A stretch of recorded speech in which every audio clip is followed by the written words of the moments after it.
Welcome guys इस video में हम फोटोशॉप में इमेज के साइज को और कैनवस के साइज को इंक्रीज और डिक्रीज करना सीखेंगे और जानेंगे किसी भी इमेज का साइज क्या होता है और कैनवस का साइज में क्या डिफरेंट होता है। तो उसके लिए सबसे पहले हमें जानना है कि इस इमेज का एक्चुअल साइज क्या है। तो उसके लिए आपको इमेज पे जाना है। इमेज पे जाने के बाद ये देखिए इमेज साइज, इसकी शॉर्टकट है Ctrl+Alt+I। जैसे हम इस पे क्लिक करेंगे तो ये देखिए हमारी इमेज का साइज दिखा रहा है 3.13 एम का मतलब MB।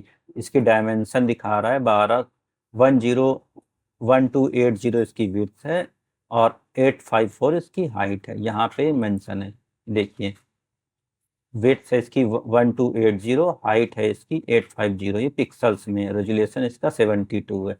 अब मुझे ना इसके इमेज का साइज को सबसे पहले डिक्रीज कर देते हैं। डिक्रीज मान लीजिए मुझे छोटा करना है, इमेज को 1200 है, इसको 700 कर देते हैं। तो देखिए इमेज साइज, देखिए विड्थ भी छोटी हो रही है, इसमें हाइट छोटी हो रही है। फिर से मैं आपको दिखाऊँ, अभी हाइट देखिए 520 है।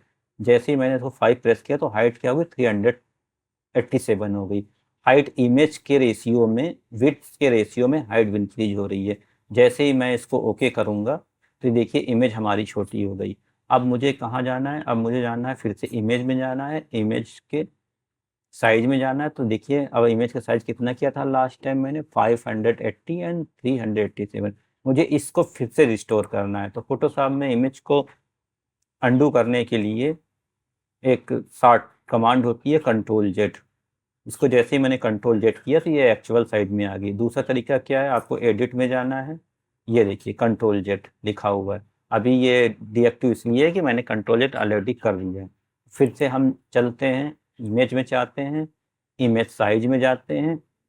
यहाँ से अब मैं चाहता हूँ कि मुझे इमेज डिक्रीज करनी है लेकिन हाइट इसकी ना डिक्रीज हो। तो उसके लिए ये देखिए ये चैन वाला आइकन है, इसको अनटिक करना है। जैसे हम इसको देखिए अनटिक कर दिया तो हमारा ये चैन का लिंक हट गया। अब मैं इसकी उसको डिक्रीज करता हूँ, विड्थ को।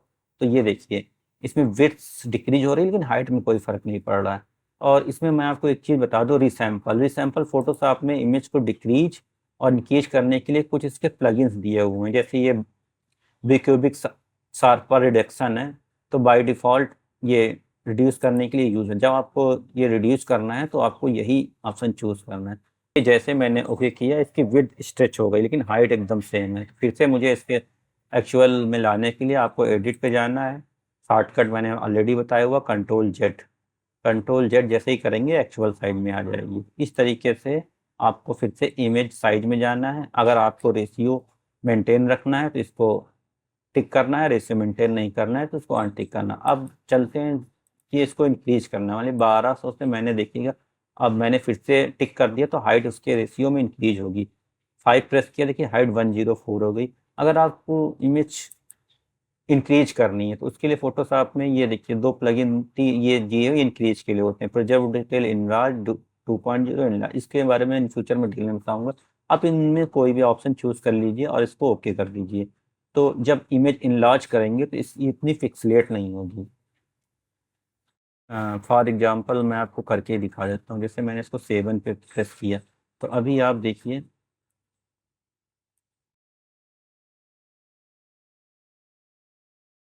7 पे इतना है, ये ऐसे वन नहीं। अगर मैं इसको इस पे रिडक्शन पे जाता हूँ तो देखिए आप इस पे देखिए रिडक्शन पे, और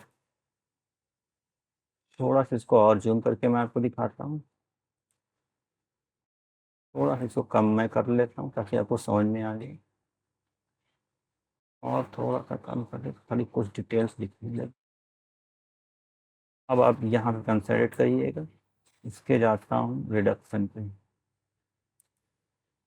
ये देखिए रिड्यूशन पे इसकी डिटेल देखिए, और जब मैं इसको इनलार्जमेंट करता हूँ तो इसके देखिए इनलार्जमेंट में ये एरिया थोड़ा ज़्यादा क्लियर दिखाई दे रहा है। और रिडक्शन पे देखिएगा, रिड्यूशन पे देखिए ये एरिया एकदम ब्लरी दिखाई दे रहा है। अब आपको समझ में आ गया होगा कि इसका यूज क्या है। रिजर्व डिटेल 2.0 करते हैं, देखिए ऐसा आता है। और प्रिजर्व डिटेल करते हैं, थोड़ी देखिए इसमें डिटेल ज़्यादा है। और इसको बिक्यूबिक स्मूथर इनलार्जमेंट करते हैं तो देखिए इसमें हल्का सा स्मूथ हो गया। तो सबसे अच्छा मेरे ख्याल से ये वाला लग रहा है, प्रिजर्व डिटेल इनलार्जमेंट। देखिए यहाँ पे एकदम डिटेल दिख रही है। और इसमें बॉटम में क्या है, ये ऑप्शन देख लीजिए, इसे हार्ड एज करना है। देखिए इसके हार्ड एज में क्या हो गया, क्यूबिक स्मूथ ग्रेडियंट में क्या हो गया। आप ये मान के चलिए इनलार्जमेंट में आपको करना है तो सबसे अच्छा ये प्रिजर्व डिटेल 2.0 आप रखिएगा, तो इससे इमेज की क्वालिटी मेंटेन रखेगी। ये आपका नॉइस रिडक्शन देख लीजिए कि थोड़ी बहुत, देखिए इसमें जैसे मैं इंक्रीज करता हूँ तो ये देखिए यहाँ पे नॉइस हमारी रिड्यूस हो गई, इमेज एकदम स्मूथ टाइप की हो गई। और नॉइस रिडक्शन 0 करते हैं, देखिए ये एरिया आपको दिख रहा होगा। थोड़ा सा मैं और जूम कर देता हूँ, ये देखिए यहाँ पे एरिया और यहाँ पे एरिया आपको अच्छे से समझ में आ रहा होगा। तो ये आपको समझ में आ गया होगा इमेज की जूम करने में इन प्लगइन्स का, इन टूल्स का क्या होता है। तो इसमें इन आपको हमेशा याद रखना है कि आपको इमेज को अगर इंक्रीज करना है तो उसके लिए प्रिजर्व डिटेल 2.0 और ओके करेंगे तो ये देखिए कहीं ना कहीं फोटोशॉप ऑटोमेटिक करके इसकी डिटेल्स को प्रिजर्व रखता है। फिर से अगर इसको एक्चुअल साइज में करना है तो कंट्रोल जेड। तो इससे आपको इमेज साइज को इंक्रीज और डिक्रीज करना आ गया होगा। इमेज इंक्रीज करने में आपको याद रखना है कि इसका प्रोजेक्ट डिटेल 2.0 रखना है, और आपको डिक्रीज करना है तो डिक्रीज करने के लिए मैंने आपको ऑप्शन बताया हुआ है। डिक्रीज करने के लिए मैं फिर से बता देता हूँ कि डिक्रीज करने के लिए बिक्यूबिक शार्पर रिडक्शन टूल को आपको चूज करना है। अब ये बात हो गई इमेज क्यों आपको रिड्यूस और इंक्रीज करना है। मान लीजिए आपको इसका कैनवास साइज क्या होता है, मैंने आपको बताया होगा। ये जो एरिया आपको दिख रहा है, ये जो कैनवास साइज है जिसमें आपको इमेज दिख रही है, अब ये ऐसे आपको नहीं समझ में आएगा, मैं आपको बताता हूँ। इसके लिए आपको इमेज पे जाना है, कैनवास साइज पे जाना है। इसका शॉर्टकट क्या है, कंट्रोल आल्ट सी, इस पर क्लिक करना है। अब मुझे कैनवास साइज मैं चाहता हूँ कि इसके बॉटम से इंक्रीज हो। तो इसमें एक चीज़ थोड़ी सी कन्फ्यूजन है, अगर आपको बॉटम से इंक्रीज करना है तो आपको ऊपर वाला चूज़ करना पड़ेगा। जैसे आप ऊपर वाला चूज़ करेंगे देखिए बॉटम में हमारी स्पेस आ गई है। यहाँ से आप कुछ भी चॉइस कर लीजिए, पिक्सल्स कर लीजिए। जैसे ये अभी 100 पिक्सल का दिखा रहा है तो मुझे हाइट चाहिए इसकी 300 पिक्सल। तो ओके करता हूँ तो देखिए हाइट क्या हुई, ये 100 थी और ये 300 पिक्सल इंक्रीज हो गई है। इसमें क्या हो, कैनवस के इंक्रीज होने से इमेज की क्वालिटी पे कोई फ़र्क नहीं पड़ता है। अगर फिर से मुझे ये करना है, डिक्रीज करना है, मैंने डिक्रीज कर लिया। फिर से मुझे जाना है कैनवस साइज पे जाना है और मुझे इस तरीके, अब मान लीजिए मुझे राइट साइड का इंक्रीज करना है तो आप क्या सोच रहे हैं कि ये वाला करना पड़ेगा कि ये वाला करना पड़ेगा। अगर आपको राइट साइड का इंक्रीज करना है तो आपको लेफ्ट एरो की में क्लिक करना पड़ेगा। देखिए राइट साइड की स्पेस ब्लैंक हो गई। राइट साइड का मतलब हुआ विड्थ इंक्रीज करनी है, तो 17 की जगह 20 कर लेते हैं, 20।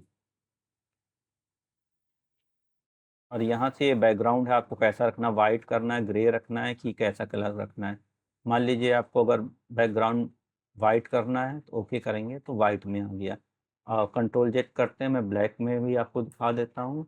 उसके लिए एडिट पे जाएंगे, कैनवास पे जाएंगे और यहाँ से 20 सेलेक्ट करते हैं और यहाँ से ये ग्रे वाला या जो भी आपको ऑप्शन चूज़ करना हो तो ग्रे मैंने चूज़ किया और इसको ओके करते हैं। ये देखिए हमारा ग्रे में इंक्रीज हो गया। तो इस तरीके से हम कैनवास साइज को इंक्रीज या डिक्रीज इंक्रीज कर सकते हैं। मैं आपको डिक्रीज करना भी बता देता हूँ। मान लीजिए कैनवास साइज है, हमें इसको लेफ्ट से डिक्रीज करना है। लेफ्ट डिक्रीज करने के लिए हमें राइट पे क्लिक करना होगा और विड्थ इसकी 15 करनी होगी। 15 करिए और मैंने इसको ओके कर दिया। देखिए ओके कर दिया, इसमें लिख के आ रहा है the canvas size is smaller than the current canvas size, some clipping will occur। इसका कहने का मतलब क्या है कि कैनवास का साइज इमेज साइज से छोटा हो गया है तो इसमें इमेज का एरिया कुछ क्लिप होगा। ठीक है, मैंने कहा ओके, तो देखिए इमेज का क्लिप का एरिया थोड़ा छोटा हो गया है। तो ये वार्निंग हमेशा आएगी, या इसमें डोंट शो कर देंगे तो वार्निंग आपकी नहीं आएगी। फिर से मैं इसको कंट्रोल जेड करता हूँ। इस वीडियो में आपने क्या सीखा, इमेज के साइज को इंक्रीज करना, डिक्रीज करना, कैनवस के साइज को इंक्रीज करना, कैनवस के साइज को डिक्रीज करना। गाइस इस सेक्शन में इतना ही। वीडियो को लाइक करें और चैनल को सब्सक्राइब करें।